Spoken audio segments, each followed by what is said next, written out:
Day 1 natin dito sa Roxas City. Kung natatandaan nyo yung vlog natin nung umuwi tayo dati, dito rin tayo ulit tumuloy sa tita ko. So ngayon, dahil wala akong motor, ano pang silbi ng mga kamag-anak natin. Manghira muna tayo ng motor sa isa kong pinsan. So ito ang aking driver ngayon, si EG Boy, yung isa sa mga pinsan ko dito makukulit na alam mo yung mga kamag-anak mo na iniwan mo ng sobrang liliit pa, tapos babalikan mo ng sobrang lalaki na, mga kasing laki mo na, ganun. Yun, ganun na sila lahat dito. Wala nang natirang maliit sa kanila, lahat sila malalaki na, mas malalaki pa sa amin. So ayun, kuha mo tayo motor. Backride baby, tagal natin din nagpa-backride ngayon na ulit. Oh, city baby.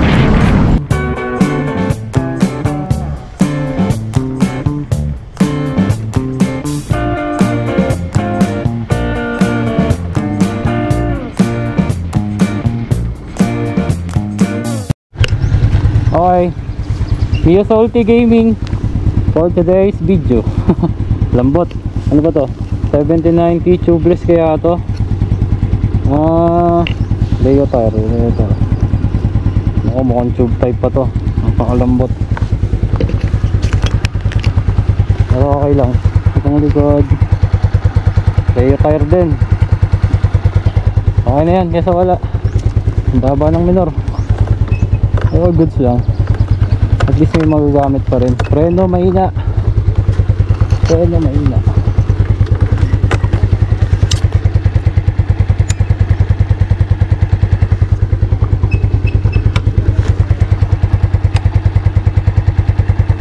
Ha? Gana. Mahumok lang ang una.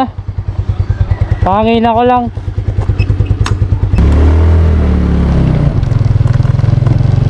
Boy, basi may vulcanizing da. Nahumok yung unahan, no? Basi may vulcanizing. Kapit sa vulcanizing.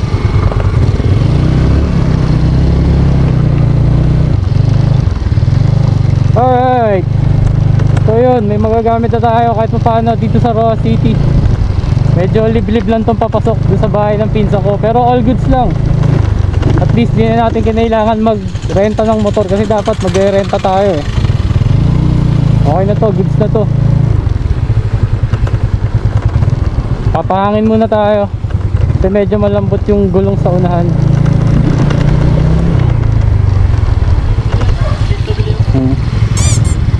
Mali.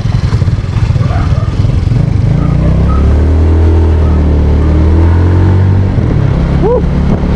Namiss ko rin mag-Mio Salty ha.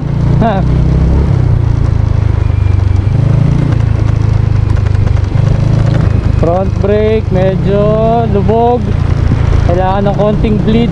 Okay lang.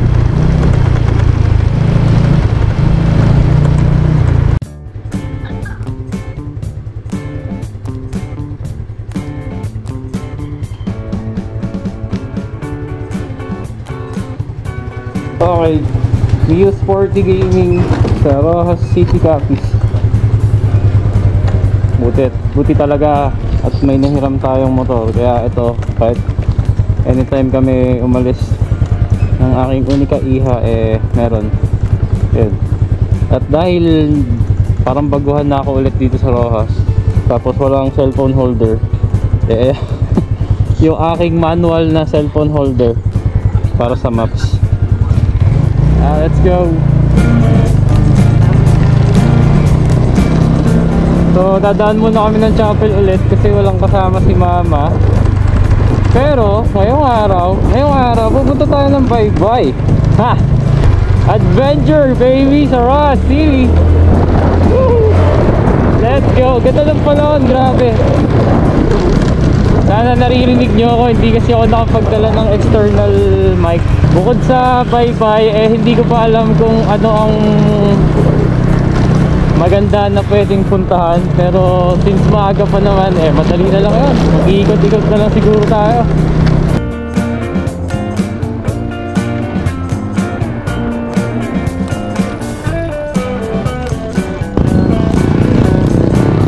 Nakakamiss din gumamit ng ng 40 eh.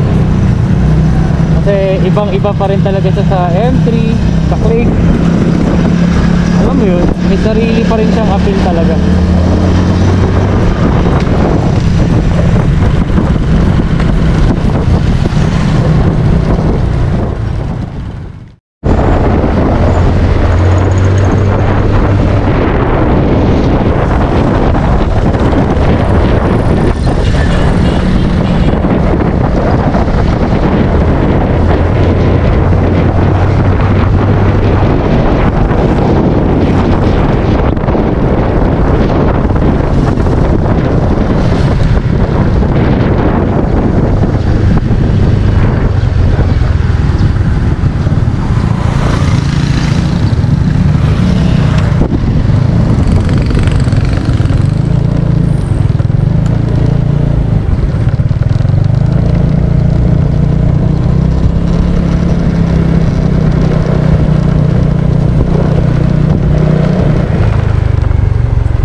Okay, so dito nakalagak ang aking pamangkin na ayun, JM.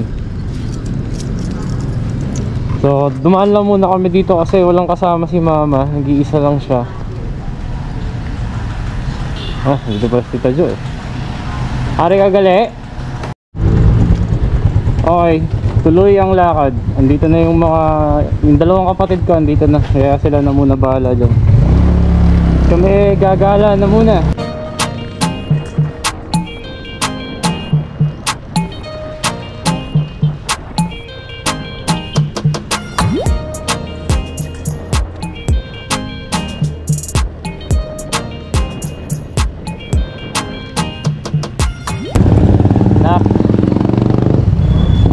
Yung kanto na yan, oh.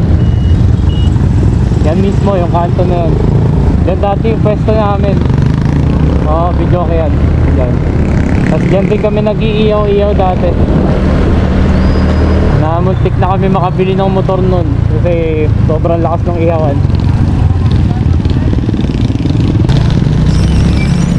Ito yung pinaka-plaza, anak.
Sa aton siring suki hold up to. Batayan nila nga sa aton siring Ayun na mo. Ako pa yung hold upin mo. Ayan, shout out sa tropa ko si Pat, yung may barbershop.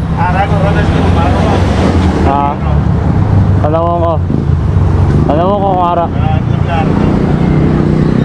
Anyway, ayun si Pat, shout out. Ngayon balik muna ng Divine ulit kasi may naiwan. Tapos, tsaka tayo punta ng bye-bye.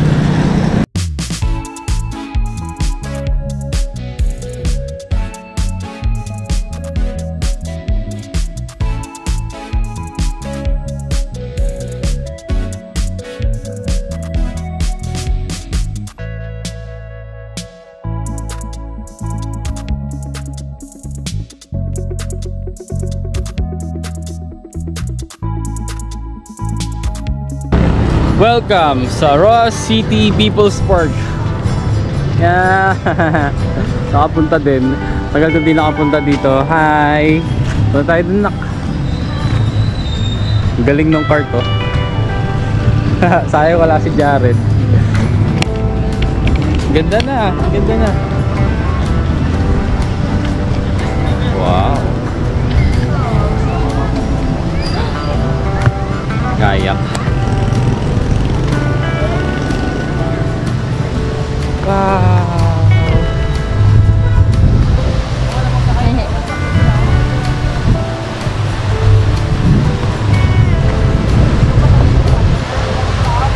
Ganda na.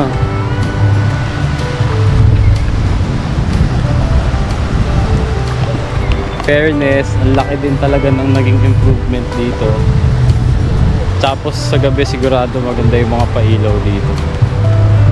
Ang galing ng car to, ang bilis ha. Wala, negative mag-drone. Hindi ko pa rin talaga ma-unlock. Naglolo ko yung verification. Hindi naman din makapag-send ng message. Tapos ayaw gumana ng voice verification. Ganda sana mag-drone. Kung kailan gumagana yung drone, hindi ko naman magamit. Pero ano yun? Pero ayun. Ganda dito sa People's Park ng Roa City.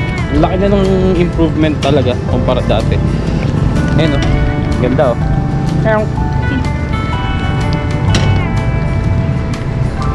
Let's go. Punta naman tayo sa The Ruins of Alcatraz. Ayan talaga si Jared. Ang bilis pa naman ng andaran ako. Tapos ang laki. Di bale. Marami pa namang pagkakataon. Ang tanong kung kailan ulit makakabisita. Dito naman tayo sa isang tourist attraction dito sa Roa City. Ang Ruins of Alcatraz. Ito dati napuntahan na namin nung way back high school pa. Madalas kami tumambay dito. And mararating na ni Jed. Tapos may meron kami mga mini tourist guide. Shout out. Yun, so paakyat. Tapos makikita natin ang ruins. Bakit siya tinawag na ruins? Para siyang ano parang templo something na ginawa pa ng mga 19 kopong-kopong na ewan. Hindi ko rin alam eh. Ano makikita nyo mamaya? Team sana na kaya makikita. Mahal din ba pa pag motorari padala? Mahal din. 30 yung sa 40. Mga 15 to 18.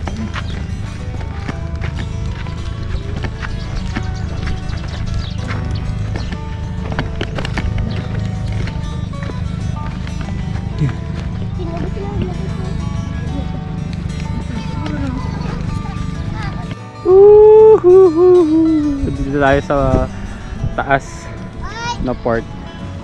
So ito yung ruins, pero titingnan din natin mamaya sa baba. Pero nasa taas dito tayo. Grabe guys, umiiral yung aking lula. Yung takot ko sa heights, umiiral. Yung bata nakatayo pa. Basic sir. Grabe. Ganda ng view dito. Tapos ayan guys. Uhuhuy. Stig. Proceed naman tayo dun sa babang part. Yung talagang pinaka ruins na tinatambayan din namin dati nung high school kami. Dito maraming maraming kilig moments dito. Charing! Ganda ng puno oh. Picture. I-picture muna kami. Yan, upo ka dyan nak. Ang gagawin mo dyan? Wala kang paglalagyan yan. Nanguha ng mga shell na walang laman. Nangangamoy talaba. Ganda guys oh. Parang sarap mag-camping dito ah. Ang tanong, pwede kaya?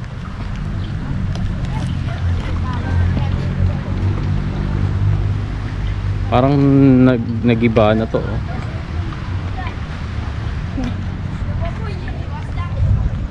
Ayun, andun tayo kanina sa taas.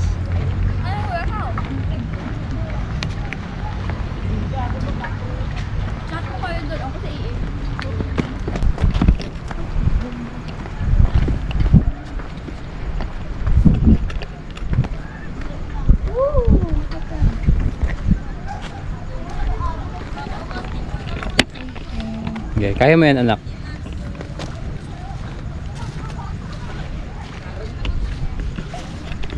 So, kung nandito kayo sa Roxas City, ito ay isa sa mga lugar na pwede nyo puntahan na libre lang naman. Kung magbibigay kayo, kung mag-aabot kayo doon sa mga nagbabantay sa parking, pwede rin, mas maganda, di ba? Kasi tulong na rin sa mga lokal. Grabe, Instagrammable, di ba? Gandang spot pang picture talaga. Kaya ayun, ano na nga ba hinihintay ko? Pipicturean ko muna to, ang aking Unica Iha. Okay, balik na muna kami. Nag-sightseeing lang kami. Pero siguro on the way pabalik ano kami. Ay, teka.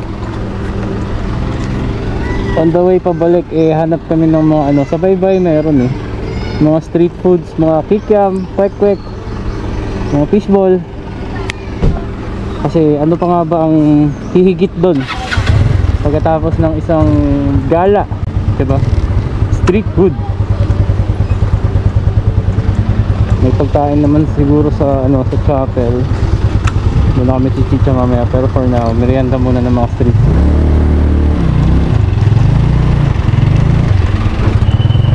At least kahit pa paano naiikot ka dito sa Roxas, ang aking Unica Iha. Let's go. New sporty gaming, baby.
Solve na sa fishball, kikiam at squidball,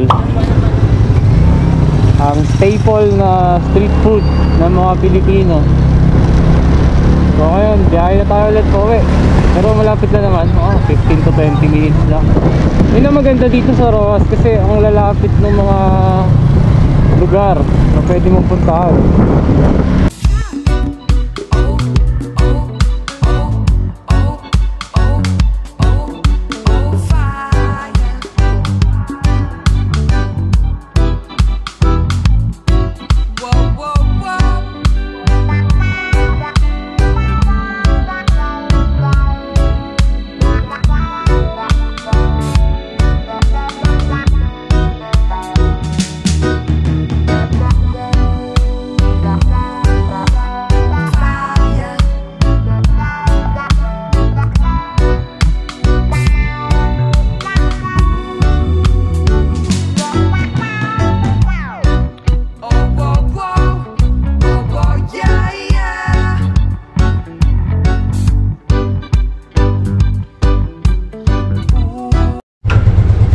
Time check, 7:25. Ayun, nakaidlip-idlip naman kami kahit paano.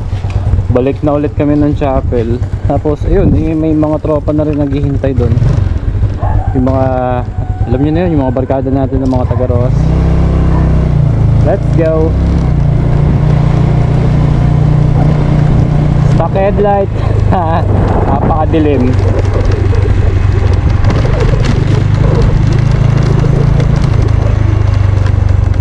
So malamang sa malamang to session na naman talaga.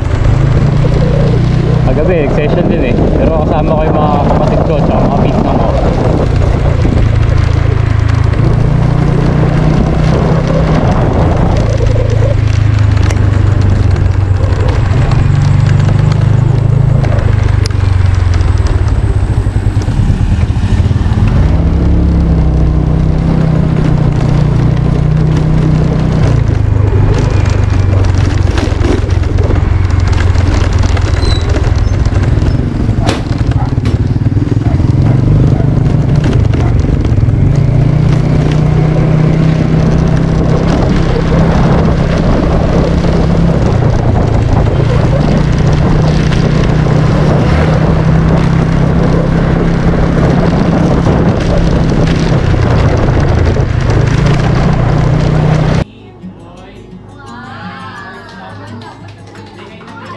Pagbalik nga namin ay inipon ko ang ibang mga kamag-anak para sa isang munting pasalubong portion.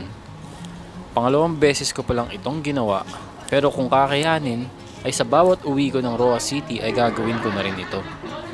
Ang sarap kasi sa pakiramdam kapag napapangiti mo sila at napapasaya dahil may pasalubong ka. Mga maliliit na bagay, pero tumatatak sa puso ko at ng buong pamilya. Nagsisilbi na rin sigurong isang paalala na kami man ay nabawasan ng kapamilya, marami pa rin kami na nagmamahal sa isa't isa.